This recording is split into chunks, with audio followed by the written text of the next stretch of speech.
Assalamualaikum warahmatullahi wabarakatuh. Mungkin sekarang kita sudah jarang mendengar kisah inspiratif ini, atau bahkan sudah hampir dilupakan. Ini adalah kisah tentang bagaimana keteguhan dan keyakinannya menjadikan seorang perempuan mulia di sisi Allah Subhanahu wa Ta'ala. Dialah Siti Mashiitoh yang hidup pada zaman Fir'aun dan sekaligus menjadi pelayan yang mengurus anak-anaknya Fir'aun. Kisah Siti Mashiitoh ini diriwayatkan dalam hadis Ibnu Abbas radhiyallahu anhu. Ketika Rasulullah Shallallahu alaihi wasallam berisra Mi'raj, beliau mencium aroma sangat harum.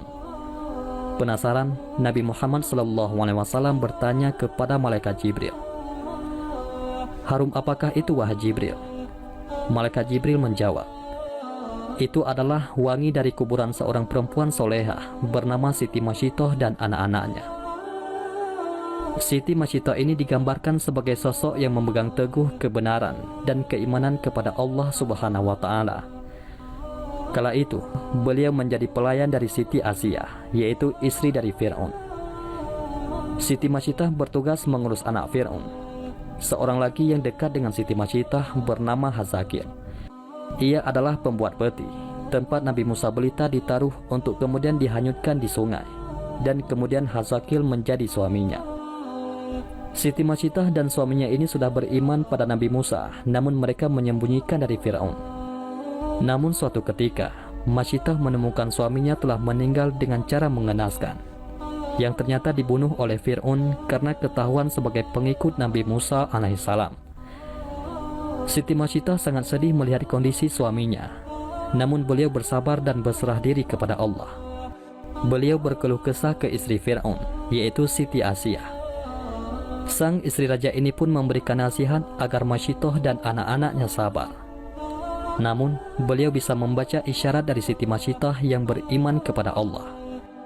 Di akhir nasihatnya, Asiyah mengatakan bahwa selama ini dia juga beriman kepada Allah, tapi menyembunyikan di hadapan suaminya. Sepeninggalan suaminya, seperti biasa, Mashiitoh menjalankan tugasnya sebagai perias putri Fir'aun.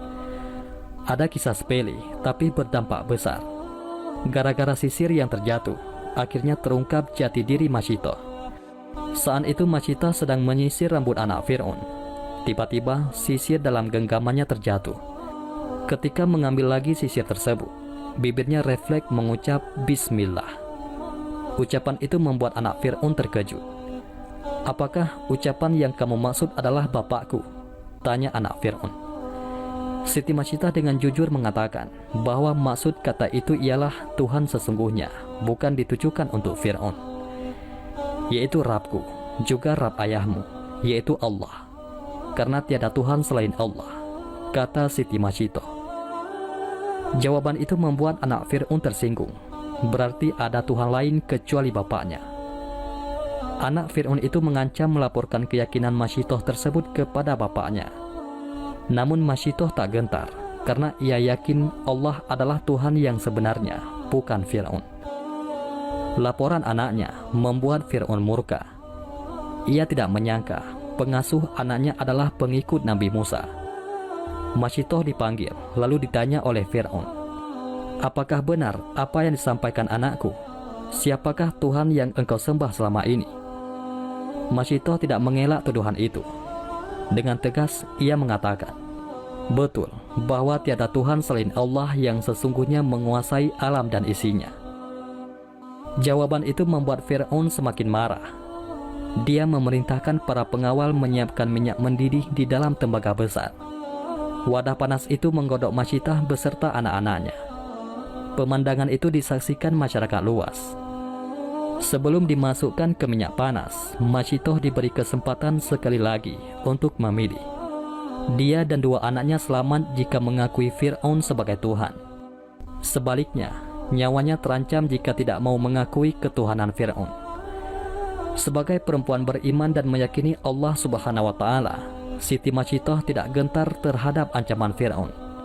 Beliau tetap yakin Tuhan yang sesungguhnya hanyalah Allah, bukan Fir'aun. Pendirian Mashiitoh semakin mempermalukan Fir'aun. Raja kejam itu memerintahkan pengawalnya melemparkan anak Mashiitoh satu persatu di hadapan ibunya. hingga yang terakhir, yaitu bayi yang sedang menyusu dalam pelukan Masyitoh. Ibu mana yang tega menyaksikan satu persatu anaknya tergerus minyak panas. Ketika giliran bayi terakhir yang akan dimasukkan tembaga panas, Masyitoh sempat ragu. Namun kekuasaan Allah menciptakan bayi itu tiba-tiba bisa bicara. Jangan takut dan sangsi wahai ibuku, karena kematian kita akan mendapat ganjaran dari Allah Ta'ala, dan pintu surga akan terbuka menanti kedatangan kita. Riwayat lain, bayi Masyitoh meyakinkan ibunya, sabarlah wahai ibuku, sesungguhnya kita dalam pihak yang benar. Wahai ibu, masuklah, karena sesungguhnya siksa dunia lebih ringan daripada siksa akhirat. Hadis riwayat Imam Ahmad. Kekuatan anaknya membuat keraguan Masyitah hilang. Dengan yakin dan ikhlas kepada Allah, Masyitah membaca, Bismillahi tawakkaltu ala Allah, wallahu akbar. Siti Masyitah dan bayinya terjun ke minyak mendidih. Dan ajaibnya, begitu minyak panas menggerus raga orang-orang istiqamah itu, tercium wangi yang sangat harum dari dalam kuali. Allah telah membuktikan kepada hamba-hambanya yang istiqamah. Ketika Masyitoh dan anak-anaknya dilemparkan satu persatu ke periuk, Allah terlebih dahulu mencabut nyawa mereka, sehingga mereka tidak merasakan panasnya minyak mendidih. Tulang belulang Masyitoh bersama anak-anaknya dikuburkan di suatu tempat hingga mengeluarkan wangi yang sangat harum. Aroma itu tercium oleh Rasulullah ketika perjalanan Isra Mi'raj. Itulah kuburan Masyitoh bersama anak-anaknya, kata malaikat Jibril alaihissalam. Demikianlah kisah seorang perempuan solehah bernama Siti Masyitoh yang tetap teguh memegang keimanannya walaupun dihadapkan pada bahaya yang akan merenggut nyawanya dan keluarganya. Dan Allah Subhanahu wa Ta'ala pun memuliakannya. Wallahu a'lam bishawab. Mudah-mudahan ini semua bermanfaat. Assalamualaikum warahmatullahi wabarakatuh.